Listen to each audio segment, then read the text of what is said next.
שלום וברכה, שבוע מבורך לכולכם. Ouben. מה שלומכם? אתה ברוך יכול השם. לפתוח לי את ה-share screen? Of course. Les Français ils se sont mis à parler en anglais. Hein? Hop. Bevakasha. אוקיי. Regarde, mais moi, je n'arrive pas à sortir. גמור. Mais c'est parce que c'est moi, avant. Je l'aurais pas fait Est-ce pour que, vous. vous les voyez? Vous voyez le texte? On va Oui. voir. Olam Hatzliot. Voilà, Oui. Matzilut, mais c'est un petit peu petit, alors je vais vous l'agrandir. Mais non, on a des photos.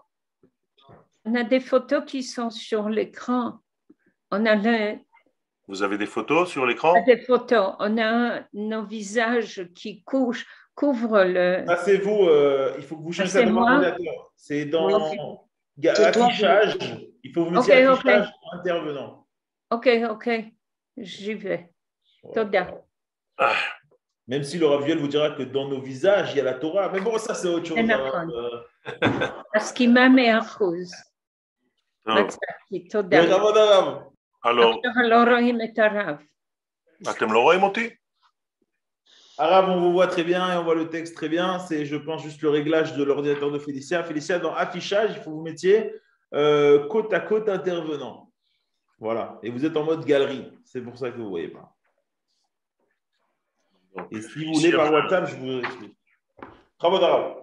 Ok, alors nous avons commencé donc à parler de Olam HaAtzilut, le monde en fait qui représente la matrice de tous les mondes dans lesquels nous nous trouvons, la pensée initiale, la pensée première qui englobe tous les éléments qui dans le futur vont se dévoiler comme étant des actions, des pensées, des paroles. Tout se trouve à l'intérieur de ce Olam HaAtzilut, Etzlo, chez lui, chez le maître, béni soit-il. Et donc, c'est un monde qui est en fait réglé et ordonné, j'allais dire, puisqu'il est aussi le monde. Et là, on va donc rajouter cette information qui est très importante. Quand vous appelez Olam HaTikun, eh bien, on parle de Olam HaAtzilut. Olam HaAtzilut, c'est Olam HaTikun. Autrement dit, à ce monde de Hatzilut qui représente le Tikkun a précédé une situation de Kilkul, de Shvira. D'accord? Puisque c'est le monde du Tikkun, donc quel est le monde qui a précédé le monde de Hatzilut duquel nous sommes en train de parler? Alors, le monde qui a précédé ce monde de Hatzilut, qu'on appelle donc communément Olam HaTikun, c'est Olam HaNekudim, le monde des points.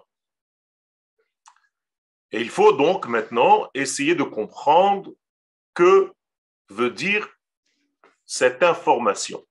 Vous comprenez bien qu'il n'y a pas de monde à proprement dit, qu'il n'y a pas de lieu. Ce sont en réalité, tout ce qu'on est en train de dire maintenant, des concepts avant l'apparition du monde corrigé, réglé, ordonné, qui a donné naissance à notre monde. Ce qui veut dire qu'avant l'apparition de notre monde, il y a en fait des brisures, des constructions et des brisures, et des reconstructions, et des brisures et des reconstructions. Ken aya boné olamot ou machrivam. C'est-à-dire Akadosh Baruch Hu fait un travail de construction, de déstructuration et de reconstruction. Pourquoi? Tout simplement parce que c'est la matrice même de notre monde. Notre monde n'est pas un monde que de construction. Quand vous allez passer une période de destruction dans votre vie, sachez que ça fait partie du mouvement même, de l'ordre même de la vie. Donc, ça fait moins peur, puisque nous savons que c'est inhérent à la vie, que ça fait partie de la vie. Et donc, toutes les chutes que vous allez avoir dans votre vie font partie d'un système réglé, ordonné par la création du monde. Akadosh Baruch Hu a pensé le monde, destruction après, reconstruction. Bien entendu, la reconstruction est toujours plus forte que la situation précédente. car on avance. On va dans un sens amélioré, et donc à chaque fois qu'il y a brisure et qu'il y a reconstruction, on monte de niveau dans l'aspect général de l'amélioration du monde. OK?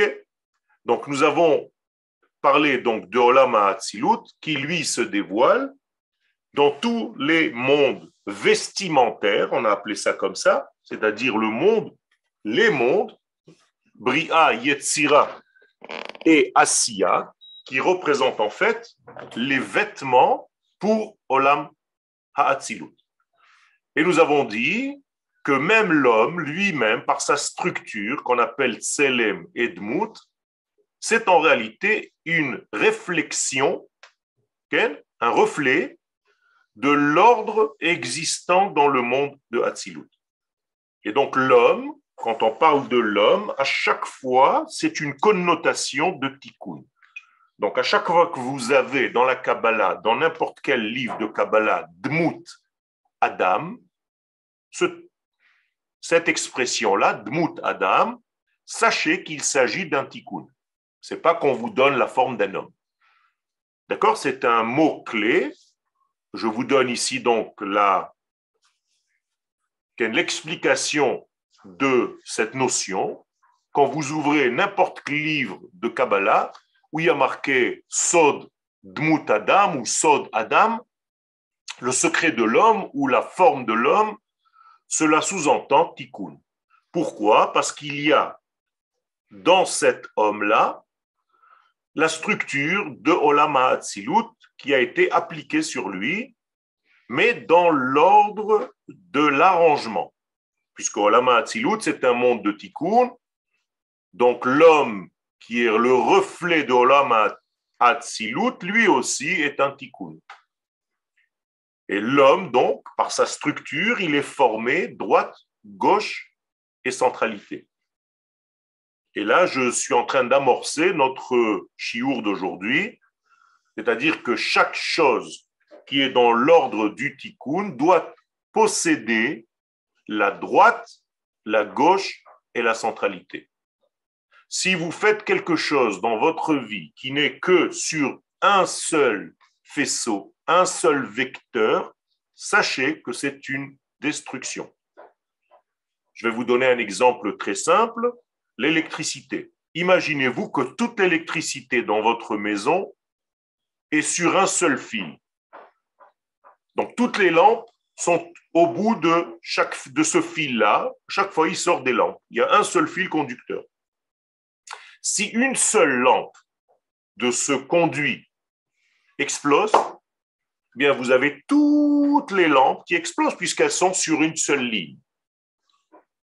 Alors que l'électricité et les électriciens ont compris qu'il fallait faire ce qu'on appelle un réseau en ligne. Donc, il y a un réseau ici, encore un autre réseau, comme des chemins de fer, et pas tous les trains sur une seule ligne. Et donc, s'il y a une lampe qui explose, bien vous allez au compteur et vous allez voir que c'est une seule ligne parmi les 30 que vous avez dans le compteur. Mais c'est la même chose au niveau des sphirotes. Au niveau des sphirotes, si toutes les sphirotes étaient les unes au-dessus des autres, et pas comme je vous les dessine, droite, gauche et centralité, eh bien ça c'est le monde de la destruction.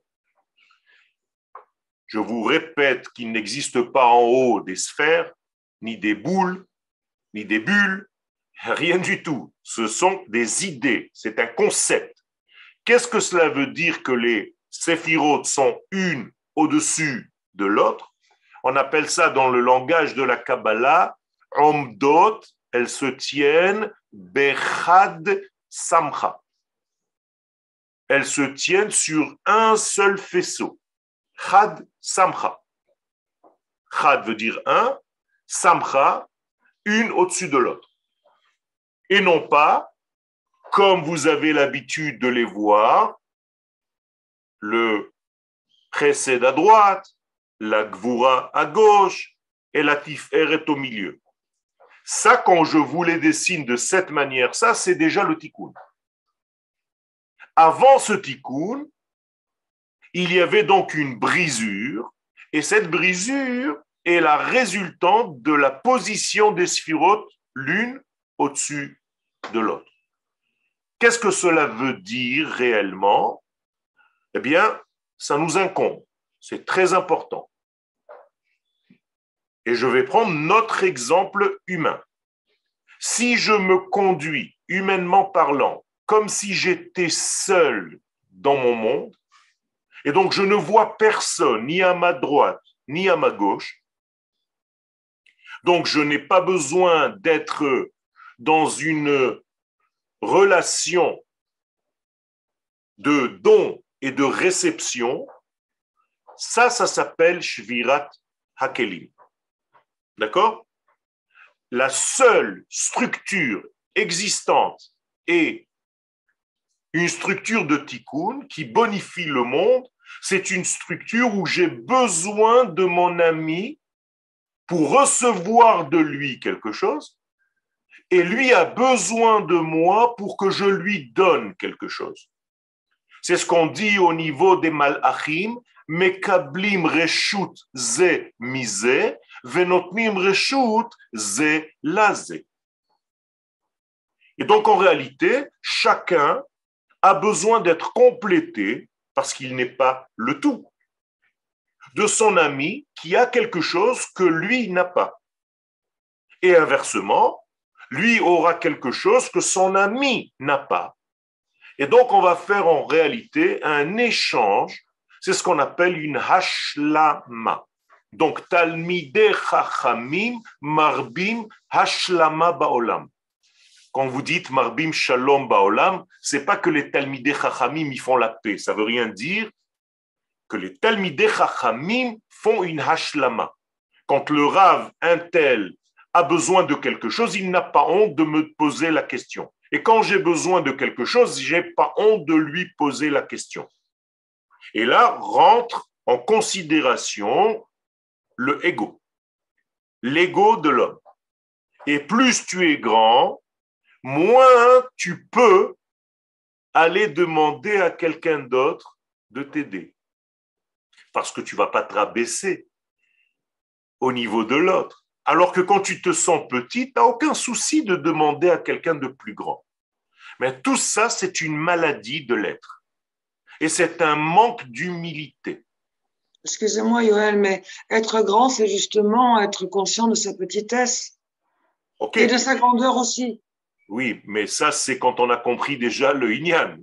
Je parle de la plupart des hommes qui ont en réalité cet ego surdimensionné et qui ont honte ou qui ne veulent pas se rabaisser à demander à l'autre quelque chose. Un grand médecin a toujours un ego par rapport à un autre médecin. Pourquoi tu as été voir l'autre alors que je t'ai dit ça? Mais c'est la même chose dans tous les domaines. Il y a donc un problème d'ego et ce problème d'ego, c'est le problème de Olam HaNekudim. Ok? Alors maintenant, on va rentrer dans le texte et on va réexpliquer tout cela. Be'olam ha'atzilut, ציור האדם הוא בעצם ציורם של ספירות האצילות. Donc l'homme, normalement constitué, doit avoir la même forme, le même dessin que la structure des sphirotes dans le Olam ha'atzilut. Et maintenant, vous comprenez que le Olam ha'atzilut, c'est le Olam que je vous ai dessiné auparavant. Je fais marche arrière dans les shiurim, ça c'est les partsifim, voilà les sphirotes. Quand vous voyez les sphirotes de cette manière-là, sachez que c'est un olam hatikun, c'est déjà un monde de réparation. Mais si les sphirotes étaient une au-dessus de l'autre, Keter en haut, Chochma juste en dessous, Bina juste en dessous, Chesed juste en dessous, ça aurait été une seule ligne du haut en bas. Ça, c'est ce qu'on appelle le monde des destructions. Alors, je reviens à notre texte que je vous ai préparé et que j'arrange au fur et à mesure que nous avançons dans notre développement. Dans le monde de Hatzilut, donc, le tsiour du Adam devrait être comme celui des sphères que je viens de vous montrer, c'est-à-dire posé sur 3 directions. Droite, gauche, centralité. Qu'est-ce que c'est que droite? Partagez. Ce sont des noms de code, prenez-les. Qu'est-ce que c'est que gauche? À chaque fois que je dirai gauche, c'est capacité ou désir de recevoir en donnant des limites. Ça s'appelle la Gevura. La Gevura, être gibor, c'est pas seulement être fort. La véritable force, c'est de contenir quelque chose. Donc, de donner les mesures pour contenir l'information qu'on est en train de te faire passer. Quand vous étudiez maintenant cette étude, qu'est-ce qu'on demande à un élève? D'être un gibor. Pourquoi? Parce qu'il doit construire des kelim. Vous devez construire des contenants qui sont capables de contenir l'information que je suis en train de vous faire passer. OK? Alors, je vous aide parce que je vous mets déjà toute cette étude assez simplement, je vous la condense au maximum pour ne pas que ça vous brûle, pour ne pas que ça vous dépasse, pour que vous puissiez boire cette étude et qu'elle devienne une partie de votre vie. Donc, je fais déjà un grand travail où je vous mâche le travail. Mais vous devez encore une fois continuer ce travail, assimiler, absorber et mettre en place, en route, votre système de digestion. Donc, le système digestif au niveau de l'étude, c'est de mettre chaque chose dans sa place. Comme exactement dans le corps humain, et après le sang va véhiculer la nourriture que tu as donnée au niveau de son essence aux membres du corps tout entier. OK? Alors, l'homme doit être structuré en 3 parties. C'est pourquoi une vraie vie, dans le sens vrai de la vie,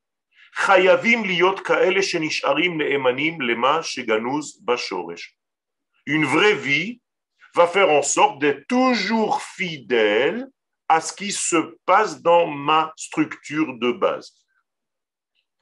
Autrement dit, plus je ressemble à ce qu'il y a dans le Olam Ha'atzilut, plus je suis Metukan. Je vous rappelle un petit détail qui est une information très importante. Dans le Olam Ha'atzilut, les Orot et les Kelim sont tellement ressemblants que tu ne vois même plus la différence où commence la lumière, où s'arrête la lumière, où commence le cli et où s'arrête le cli. C'est comme si en réalité tous les vases de Olam Ha'atzilut étaient faits d'une matière transparente, encore plus que le verre que vous connaissez, comme du cristal transparent, où lorsque je remplis dans ce cristal un liquide ou une lumière, je ne vois pas le cli, je ne vois que la lumière, comme si le cli n'existait pas. Autrement dit, le cli ne fait plus obstacle, n'est plus une clipa, n'est plus un écran pour la lumière. Il fait passer toute la lumière qu'il reçoit.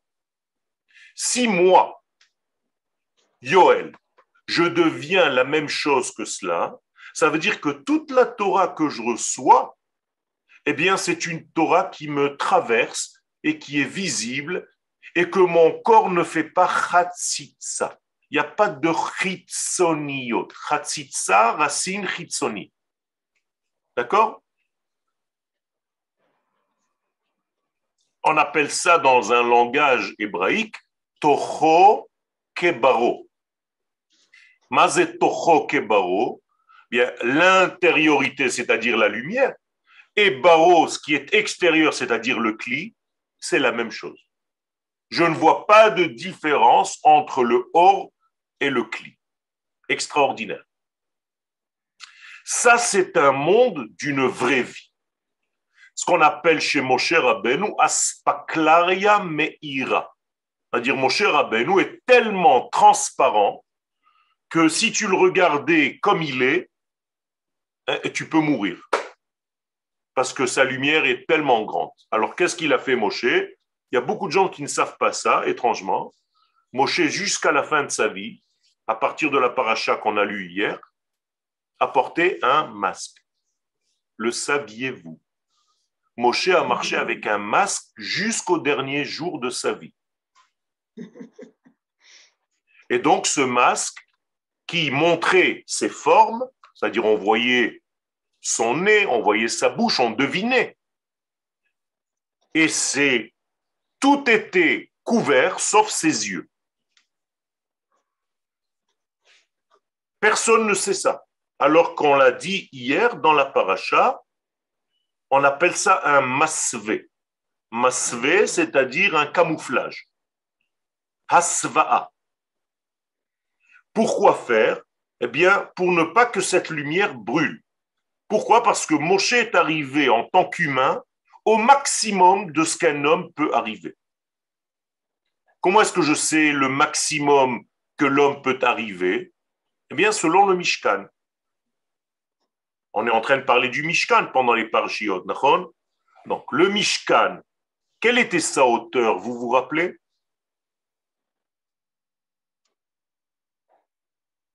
Quelle était la hauteur du Mishkan, Rabotai? La même hauteur que Moshe. La même hauteur que Moshe, c'est-à-dire 10 amot. 10 amot. Esser amot. Dans un compte de chez nous aujourd'hui, ça veut dire 5 mètres, à peu près. La Torah nous donne une information qui apparemment ne m'intéresse pas. Qu'est-ce que j'ai à faire de cette information que Moshe Rabbeinu faisait 10 amot de haut? Mais tout simplement, ça veut dire que quoi? Ça veut dire que la hauteur de Moshe Rabbeinu était équivalente à la hauteur du Mishkan, au plafond du Mishkan. Autrement dit, le maximum qu'un homme fait de chair et d'os puisse atteindre dans sa vie. Je suis au plafond de mes capacités. Ça, c'est Moshe Rabbeinu. Donc, Moshe Rabbeinu était à ce niveau-là.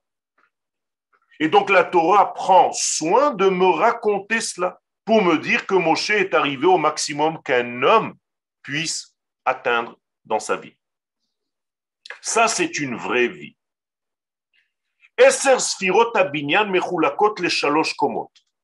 Nous avons donc vu maintenant que les 10 sphères, non seulement elles sont droite, gauche et centralité, mais elles sont aussi du haut en bas divisées en 3 parties, c'est-à-dire le haut, le bas et la centralité. Alors le haut, c'est Keter Chochma Bina, on raccourcit Kachab. Après un étage en dessous, on a un autre triangle, Chagat, Chesed, Gvura, Tiferet. Et après, nous avons un autre triangle, Netzachod, Yesod. Et après, finalement, nous avons la Malchut. Donc, vous voyez, il y a 3, 3, 3, 1. Ce qui fait 10 sphirotes. Vous êtes avec moi? Donc, le partage dont je vous ai parlé tout à l'heure, droite, gauche, centralité, se retrouve aussi dans haut, bas et centralité. Donc, peu importe comment vous regardez les sphirotes, ou comme ça, le haut, ça va devenir la droite, le bas, ça va devenir la gauche. Et le centre reste le centre. Vous comprenez comment ça marche? Et c'est très important ce que je suis en train de vous dire ici, parce que la structure doit être donc triangulaire. Ce qu'on a dit, Sod, Adam, c'est pour ça que le mot Adam contient 3 lettres, et que c'est ça ce triangle gagnant, c'est-à-dire c'est la forme la plus intelligente qui soit, et celle qui représente le tikkun, Olam Meshulash. Et c'est donc ce Meshoulash que je dois retrouver dans ma vie. Al Shlosha Dvarim HaOlam Omed. C'est pour ça que le monde est maintenu toujours par une structure triangulaire. Et que la Torah est appelée Oraita Tlita'a, triangulaire. Et que le peuple d'Israël s'appelle Am Telita'ai, le peuple triangulaire. Et que le mois où j'ai reçu la Torah est triangulaire, Sivan, après Nissan, Iyar, Sivan, triangulaire, et que l'homme par lequel la Torah est arrivée, Moshe, est un triangle. C'est un secret. Et donc, si on comprend ces messages-là, on peut commencer donc à avancer. Donc, rappelez-vous, haut égale droite, bas égale gauche, centre égale centre. Donc, à chaque fois que je vous dis le haut et le bas, c'est comme si je vous disiez la droite et la gauche. Si je vous dis intériorité et extériorité, pnimiyut et chitzoniyut, c'est comme si je vous disais haut et bas, ou bien droite et gauche. Vous comprenez? Donc, quand on dit, par exemple, qu'il y a un Mishkan Shel Ma'ala et Mishkan Shel Mata, il y a un Mishkan en haut au niveau des idéaux et un Mishkan en bas au niveau de la réalisation, c'est comme si je disais Pnimiyut et Chitzoniyut, âme et corps, droite et gauche. Et donc, ça, c'est Al-Basis Otan Midot, c'est sur cet espace, sur ce degré-là, sur ce fondement-là,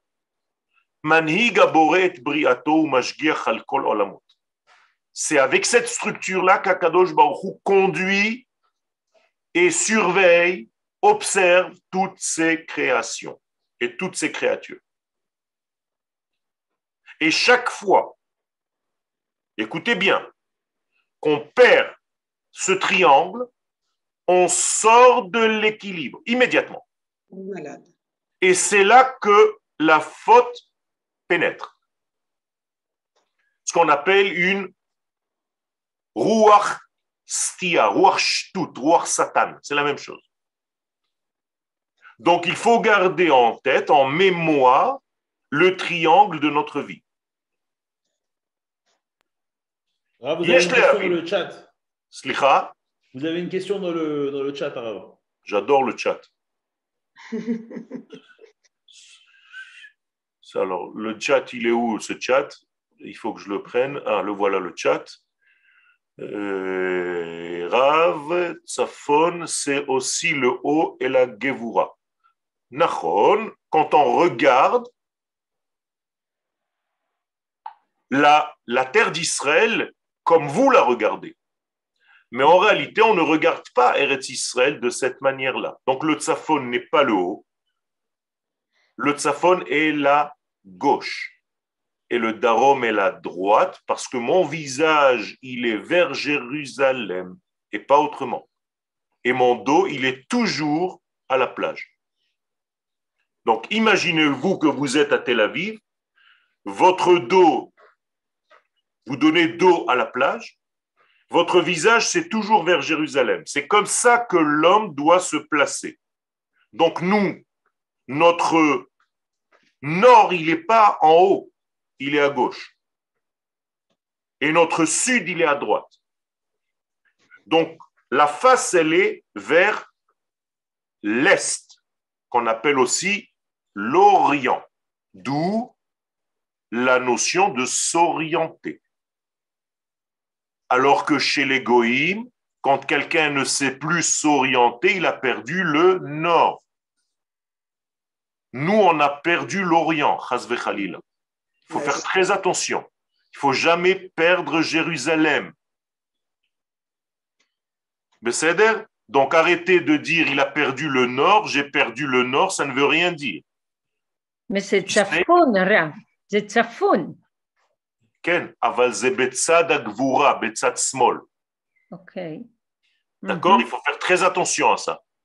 Chez nous, l'Orient, l'orientation, la direction, elle est toujours au Mizrach. Alors, excusez-moi, mais dans la roue chamanique, justement, le nord, ça correspond à la raison et l'est, ça correspond aux danseurs, à la spiritualité. Eh bien, Et il reste l'incarnation. C'est la même chose. Ça veut dire que tout ce qui est en face de moi, c'est la lumière divine. D'accord? C'est avec cette lumière que je dois en réalité m'orienter. Mais la sagesse, la lumière de la sagesse, elle est à droite. C'est pour ça que la Ménorah se trouvait au sud.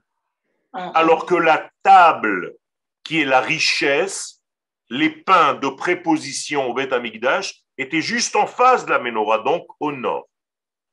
Donc quand vous avez une maison, vous devriez mettre votre table de salle à manger du côté nord et la Ménorah ou les lumières de Shabbat vers le sud. Et quand vous mangez, vous devez en réalité regarder les veilleuses de votre Shabbat pour faire le Kiddush. Donc, le nord correspond à la richesse. D'ailleurs, dans tous les pays du nord, dans tous les pays du monde, la richesse est généralement au nord, alors que le sud est plus pauvre. Mais dans le sud, il y a autre chose que le nord n'a pas. Et c'est l'inverse en Israël. Non, ce n'est pas l'inverse en Israël. Tzfon Tel Aviv, c'est plus riche que Drom Tel Aviv. Ah oui, d'accord. D'accord? Dans toutes les villes, vous pouvez découper ça. Le nord de la ville est toujours plus riche que le sud. D'accord? Et dans la vie d'une manière générale. Alors, les 10 sphères, donc vous voyez qu'elles sont structurées. Excusez-moi, j'ai deux questions. Ça concerne le début du cours. Vous avez parlé au début du cours du monde Hatzilut, dans lequel il y a un processus de construction-destruction, puisque le Olam Hatzilut, c'est la matrice de notre monde, qui sera aussi sur cette interaction. Et en fait, la question, c'est pourquoi Dieu a structuré et la matrice et le monde de cette façon-là, et n'a pas créé un monde d'évolution constante, comme une sorte de spirale, sans besoin de destruction. C'est la première question. Et la seconde question, excusez-moi, vous avez parlé ensuite de deux structures des sphirotes, soit la structure, une sphira l'une au-dessus de l'autre, ou soit la structure 3 kavim. Voilà. Et il y a une troisième structure dont parle Rabbi Chaim Vital, c'est des cercles concentriques. Qu'en est-il de cette structure-là? Alors, je vais répondre à ces deux questions. D'abord, par la dernière, et après, je reviendrai à la première. Quand Rabbi Chaim Vital parle de la forme circulaire des choses, c'est en réalité au niveau des igoulim. Il y a une structure de ce qu'on appelle igoulim et il y a une structure de yosher. Ce que je vous ai donné maintenant, c'est la structure du tikkun. Donc, je ne parle que du yosher.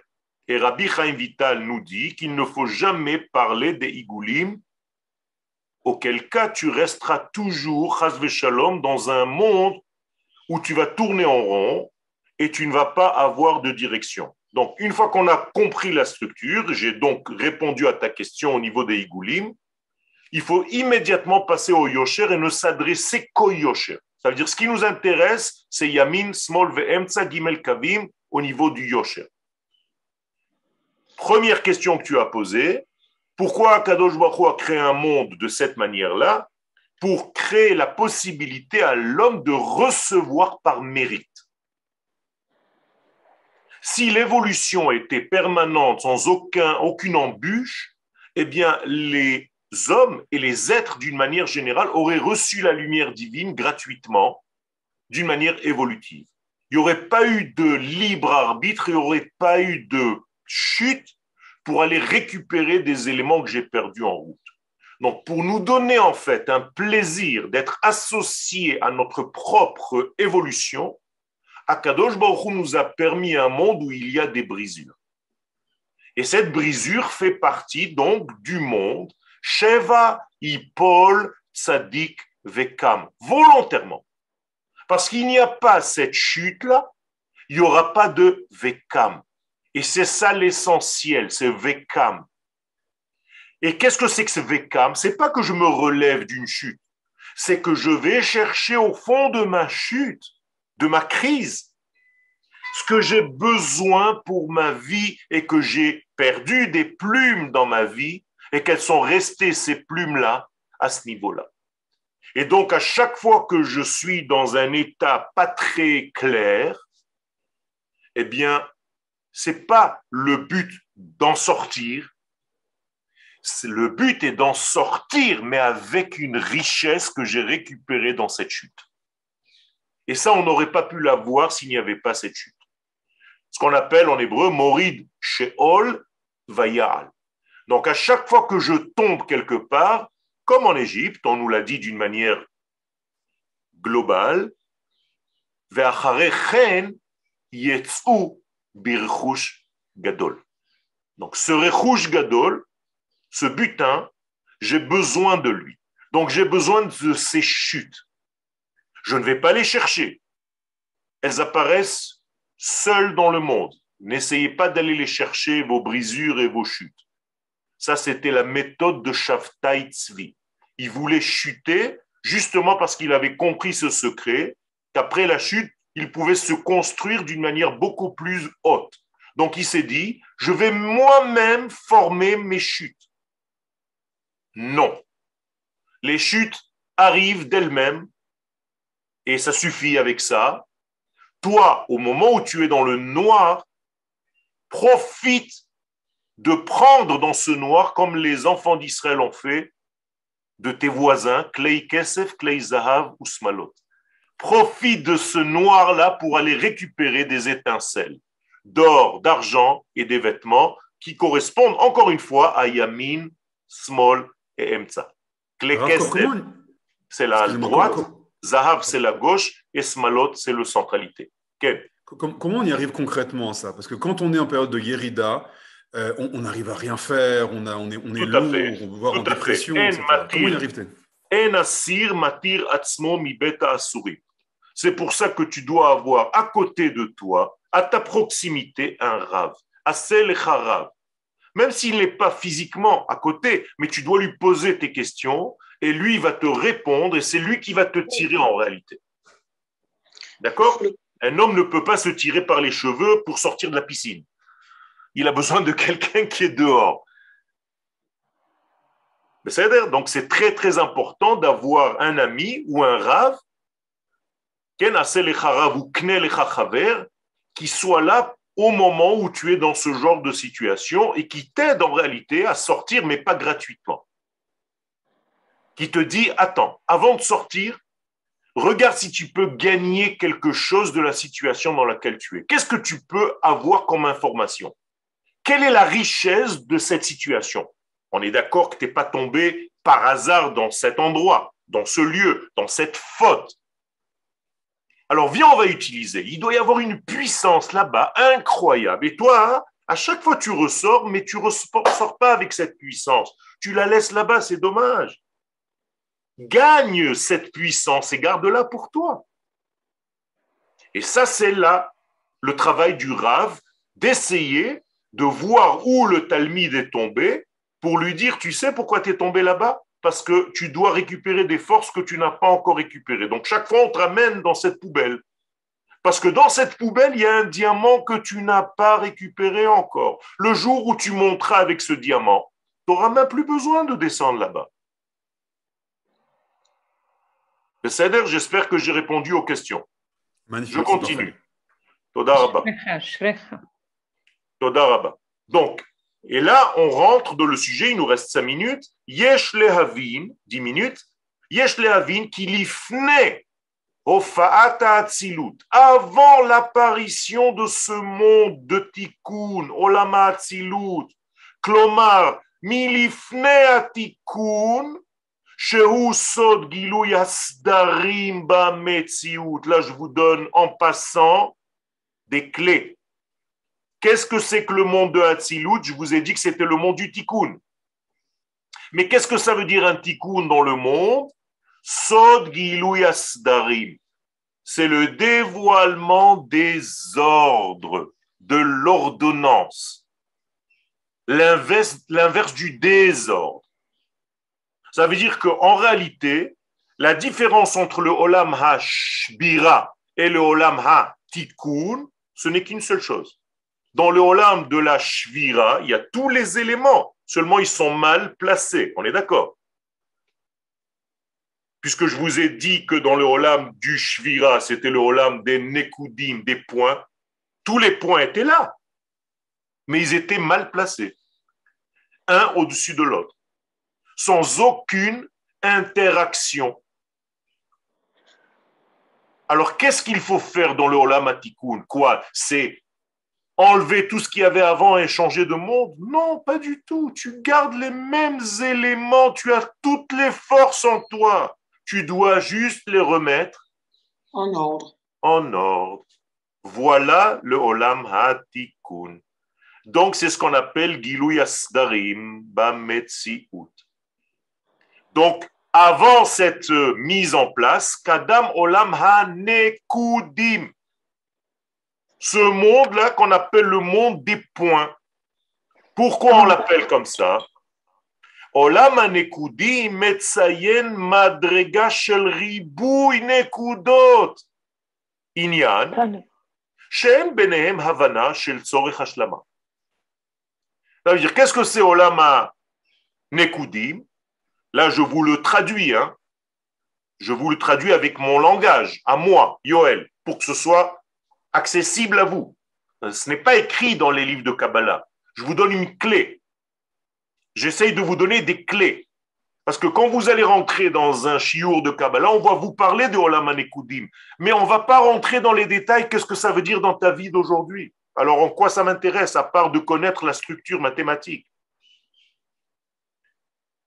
Alors là, vous connaissez aussi la notion, mais vous comprenez aussi le danger qui peut se répéter dans vos vies, dans nos vies, chas v'shalom.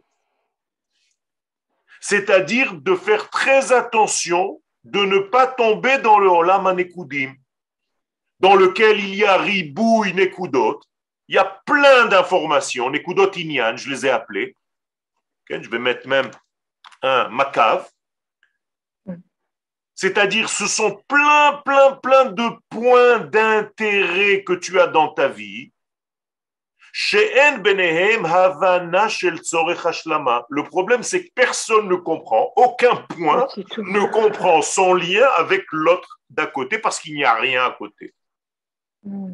Comme un tout petit peu le Rav Sigura tout à l'heure, quand il a posé la question, il a dit quand on est dans une situation de descente, de bassesse, de déstructure. Qu'est-ce qui nous manque en réalité? Il nous manque la possibilité de voir clair. Pourquoi on ne voit pas clair quand on est dans une situation de dépression? Réponse, parce qu'il n'y a plus personne, ni à droite ni à gauche. Vous comprenez ce qui est en train de se passer? C'est-à-dire qu'on retombe dans le Olam HaNekudim. Alors que si j'avais quelqu'un à droite et à gauche et que c'est interchangeable, et qu'il me pose une question et que je le remplis et que lui aussi me donne, eh bien, on sort immédiatement de Olam HaNekudim et on se place en Gimel Kavim Olam HaTikun. Donc, tu sors immédiatement de la déstructure. À chaque fois que tu es dans un malaise, dans un mal-être, c'est parce que tu ne vois personne, si ce n'est que toi-même et ton problème.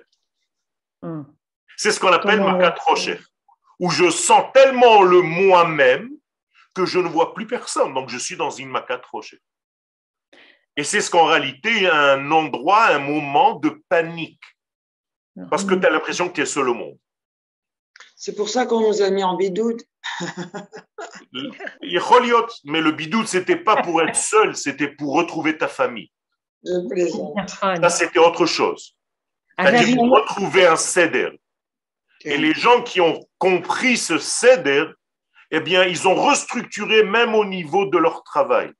Alors, qui je mets en priorité? Est-ce que ma vie professionnelle qui va me rentrer dans un tourbillon où je vais perdre complètement ma famille, ma femme, mes enfants, mes neveux, mes petits-fils? Ou bien est-ce que j'ai repris conscience que ma vie, c'est ça?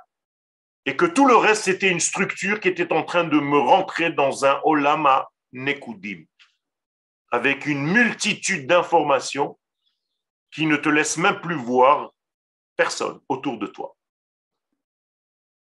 Vous êtes avec moi? Oui. Ok. Olam HaNekudim, il doit se transformer seulement en Shlosha Kavim, Rav Yoel? Exactement. Olam HaNekudim va devenir donc Olam Ha. Kavim. Et donc, comment on l'appelle Olam Ha? Atzilut. Yafé. Donc, c'est le même lieu, le même endroit, seulement que Olam HaNekudim, c'est un désordre, et Olam Ha. Comment on dit? Quelle est la différence entre Nekudim? C'est dans un verset de la Torah. Yaakov Avinu, avec Yaakov Yafé meod, avec Yaakov. Je voulais justement vous demander s'il y a une connexion entre ce que Yaakov a vu dans le Vayetse, puisqu'il était un Navi, et qu'est-ce qu'Hachem voulait lui dire dans ce rêve? Yes. Non, je veux savoir si on va... Oui. Yes, there is a connection between. Il y a une connexion, évidemment, entre les expressions de Yaakov où Yabaya marqué Akudim, Nekudim, Kudim. Ça veut dire quoi? Ça veut dire que Yaakov Avinu, avec ses brebis, il est en train de nous enseigner le Olam HaTikun. D'abord, il faut rattacher tout ça. Comment on dit rattacher en hébreu? La akod. Kesher. La akod, akeda, donc akudim. Et brudim, ça vient de la racine de varod. Qu'est-ce que c'est varod en hébreu? Rose. Rose. Et c'est quoi rose? C'est la connexion entre quoi et quoi? Quelle couleur et quelle couleur? Le blanc et le rouge. Le blanc et le rouge. Il a fait. Donc le blanc, c'est quoi? Chesed. Et le rouge, c'est quoi? Le rouge, c'est Gvura. Et quand tu fais les deux, tu deviens Olam Avrudim, c'est-à-dire, tu vois la vie en rose. Vous comprenez comment on nous a tout pompé? Ça vient tout de chez nous. Je vois la vie en rose. Oui. Elle dit qu'elle la chantait bien. Vous comprenez? Finalement quoi? J'ai finalement compris cette histoire dans Parashat Vayetse avec Yaakov. J'ai jamais compris cette histoire de Nokudim. Ça veut dire que tu es venu. Comprenais pas. Ça veut dire que tu es venu pour qu'on se rencontre, ma chère Anita. Est-ce que tu te rends compte de ce cadeau pour moi, hein? Je ne parle pas pour toi, mais pour moi. La simcha que tu viens de me donner maintenant, en sachant que j'ai réjoui une femme d'Israël. Elle n'est pas la seule à Rav Yoel, elle n'est pas la seule. Là, on est en train de faire Olam HaTikun. Amen. Par l'amour que nous portons l'un pour l'autre, ça c'est le Olam qui vient corriger le Olam HaNekudim. Donc, je termine. Chazal metaharim et hamatzav sham, כשכל אחת מן הנקודות אומרת כביכול אנא אמלוך. Chacun de ces points disait, en quelque sorte, c'est moi le roi. J'ai besoin de personne. Je n'ai besoin de personne. Ça, c'est l'ego. Ça, c'est la maladie la plus grave. כל נקודה אינה רואה ואינה מתייחסת אלא לעצמה בלבד. Chaque point ne se voit que lui-même. C'est le nombril du monde. כאילו הייתה שלמה בתכלית, comme si elle était complète, parfaite elle-même. ללא קשר בינה ובין שאר הנקודות. Vous comprenez? Sans lien entre elles et aucun autre point. Regardez l'intelligence de la Kabbalah. Ce n'est pas seulement une structure mathématique ou géométrique, c'est une compréhension profonde de la vie. Il faut que je comprenne que j'ai besoin de mon ami, que mon ami est important pour moi, que de temps en temps je lui envoie un petit WhatsApp pour lui dire « je t'ai langui ». Est-ce que tu vas bien? On devient des coachs, on devient des coachs. C'est très important. Et ça, c'est le Olam HaTikun.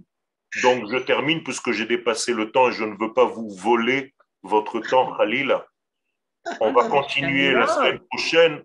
Que vous compreniez comment nous sommes arrivés au Lama Hatzilut. Ce n'est pas comme ça un monde qui est tombé du ciel sans aucune... Il n'y a rien qui lui a précédé. C'est une construction.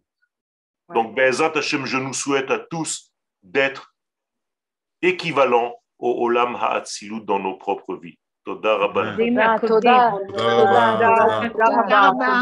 Merci.